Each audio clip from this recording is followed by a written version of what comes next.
Mark, you're well known to be, I should say, well versed in the public-private partnerships in the area of education. I think that there are a lot of misnomers out there. I mean, haven't we not been for decades been engaging in these types of relationships for services that support schools and all of the infrastructure of schools? Yet we struggle when we look at student-facing materials, curriculum, these sorts of things, and we have these big adversarial debates. Tell us a little bit about that so that the audience gets sort of a background as to where we really land in this argument, in this debate. Well, I mean, that's certainly a great point, Rod, and it is kind of comical in a way because these are very difficult and vitriolic debates that go on around things like charter schools or private schools. And there are big splashy arguments that occur in the media about the notion that we're somehow taking the public monies and giving them to a private for-profit entity, and that's really bad and that's going to ruin education. But for decades, public education has leaned heavily on the private sector for a lot of things. Public schools do not build their own textbooks. They don't build their own computers or buildings or anything else, and nor do they go seek not-for-profit providers of construction services or not-for-profit banks to finance their school buildings or not-for-profit textbook companies to buy curriculum services from. So it's a bit disingenuous to get hung up on the for-profit, not-for-profit argument around instruction. And it clearly is because it's infringing on the territory of the labor unions and the direct instruction of children, which public school systems see as their core function. Having said that, for many, many years, in fact, our company is a great example of that. We have two divisions that work directly with public school systems to provide instructional services. One is Spectrum Center Schools and Programs in California, and the other is our Ombudsman Learning Centers, which are for dropout prevention, dropout recovery. Both of those entities have been around for 40 years and have worked with hundreds. Not brand new. You've been around. And have worked with about 150,000 kids over the course of that period of Mark, time. what's the impact on parents? Because I hear your point about it's sort of throwing red meat out there when we talk about public-private partnerships in this light when we've been in this practice for a very, very long time. What's the impact on families and kids when we think about innovation or innovation that may not be occurring or services because of the fear that it will be thrown into this pool that will be ultimately taken down by this infrastructure or these legacy beliefs? Well, I think anytime the discussion strays from what's best for a child, then it is a counterproductive discussion in education.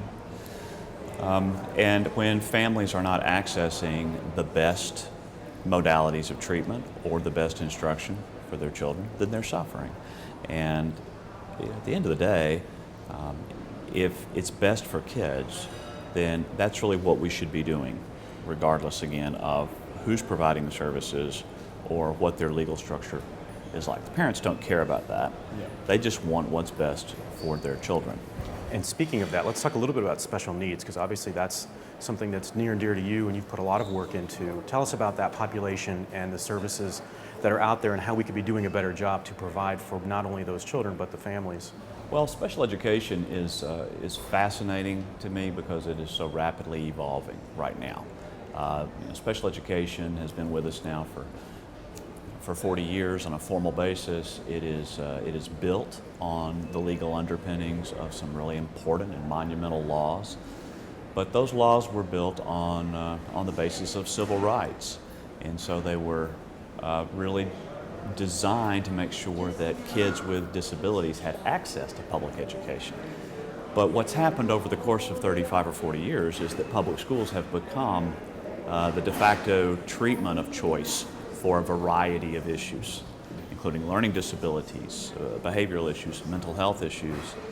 That was really never the intention of the original law. It was really just intended to grant access for academic education and to make accommodation.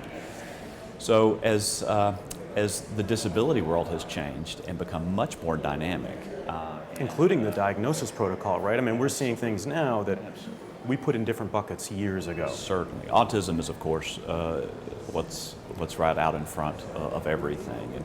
And as you've seen the rise in the diagnosis of autism, you've seen the decline in the diagnosis of a lot of other things, like mental retardation, pervasive developmental disorder. But autism is a very dynamic disability. It's not like a lot of other disabilities. And every day that goes by without the very best and intensive treatment program for a child is a lost day you can never get back. And we do know that autism being so prevalent, 1 in 64 8-year-olds now diagnosed with autism, this is a huge problem for public schools. Every classroom has a child in it now, virtually. And we're speaking about reality now. I mean, that's really where we're at, aren't we? It's about having real conversations, not only with providers, but with parents to say, we're going to have a very diverse classroom, let's make sure we have the best services. Right. And then what are the services that we provide for that student to make sure that they can be successful? And, you know, with autism, again, it really is all about addressing the behaviors that are going to keep them from being successful in a typical classroom. And the longer you wait to address that, the more entrenched those behaviors become, the more self-rewarding those behaviors become, and the more difficult it's going to become for that child to be independent ultimately. So part of our work is to cut through the noise and to help parents figure out how to get services more rapidly. Because the traditional way right now for a parent of a child with special needs to get services is, of course, to go through the due process and IEP processes. And those time. Take more than a year. Take more than a year. Let's shift the conversation.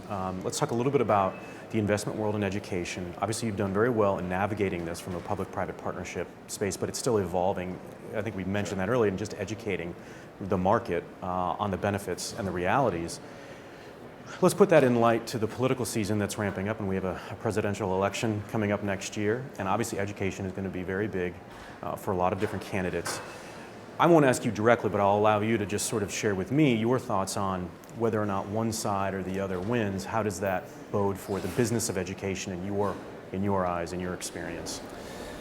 You know, we've been around for a long time, and we've kind of rolled with the punches and adjusted our business model accordingly, to the changing political winds. So I don't worry too much about that. You're saying you'll be ready for those winds to change. We're ready, kind of in whatever direction. And I would say certainly if one side wins and wants to push more money into the hands of parents and away from the institutions, we can be prepared to address that. If one side wins and wants to fortify the public sector with more money and provide more services for kids, we can accommodate that as well. We're always focused on the kids, honestly, and so we have never been really partisan or overtly political as a result.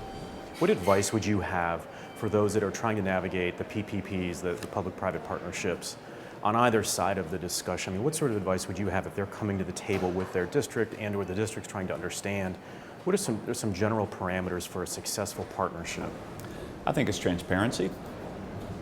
I think it's starting at the top of the school systems organization, really making sure that the superintendent and the school board want to engage in a public-private partnership so that you have some longevity to your relationship and some political cover. Being fully transparent with them on understanding what they want to accomplish with this partnership and then what you can achieve, and setting realistic targets for that achievement. What are the goals of the partnership? What do we try to achieve with these kids? And get it all out on the table and make sure everybody's rowing in the same direction. And don't the districts actually have more control than what they might think going into these sorts of agreements? Oh, they have complete control. Unlike say a charter school arrangement where they may not be the authorizer and they may not have control. They have complete control over a contractual relationship with a private provider. They can fire us at any time. They can extend the contract. They can enhance the contract. They can shrink the contract, or they can just cancel the contract. Well, continued success, Mark. Obviously, you have a lot of knowledge and experience in this space, and it sounds like you are navigating the changing winds quite successfully. Well, thank you. I appreciate that.